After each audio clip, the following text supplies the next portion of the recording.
Burst Limit came out in 2008 on the PS3, and ever since I have been dehydrated.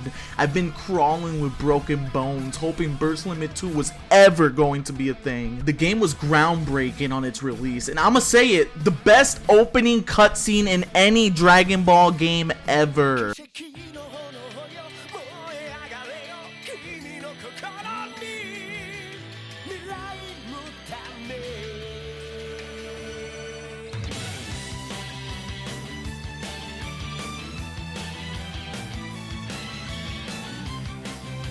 By the way, put hashtag fishy burst limit in the comments below for your chance to be in the next video. Day one of buying this game and getting home to play the living crap out of it, loving every second of it, I loved this game. I considered it Budokai 4, which, let's be honest, it really is. Everything about the game was amazing and I had high hopes for this series. The hopes fell through as different Dragon Ball games came out, like Raging Blast and Ultimate Tenkaichi, which, by the way, was a humongous yikes. Hip hip! Hooray! Hip hip!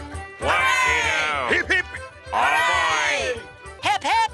Boo! Hip hip! Boo! A lot of people say Raging Blast is the Dragon Ball game to go to on the PlayStation 3, but no, it's Burst Limit. I'm definitely not coping here. But I'm being serious, I would rather play Burst Limit on the PlayStation 3 than Raging Blast. That's just my opinion. You guys can go ahead and cancel me over that if you want. Burst Limit had it all. The amazing graphics, which to this day in 2024, they still hold up. The cutscenes and gameplay looked beautiful for a game that came out in 2008. Definitely the best looking Dragon Ball game if you guys are looking for a Dragon Ball game with graphics and how beautiful it looks. The game's new ideas they tried to implement and took a chance on, like stage breakthroughs and drama pieces, were actually innovative at that time. The stage transitions were great, from fighting in an open wasteland to hitting your opponent up and fighting them in the sky. This is something the 3D games lack today as well. Something I wish they brought back personally. The drama pieces, they weren't that good. They're a different story. They rarely, if at all, affect the battles in any meaningful ways. The biggest reason and problem the game had was the length the story mode was and the character roster. 21 characters. 21. Are you kidding me? Coming off the heels of Budokai Tenkaichi 3 and only having 21 characters? That was definitely not it. It would have been okay if it was cut down to like 50, but 20 freaking 1? Come on, Dimps, what were you even thinking? The story only went so far to the Cell Saga, which is insane for a Dragon Ball game to do something like this.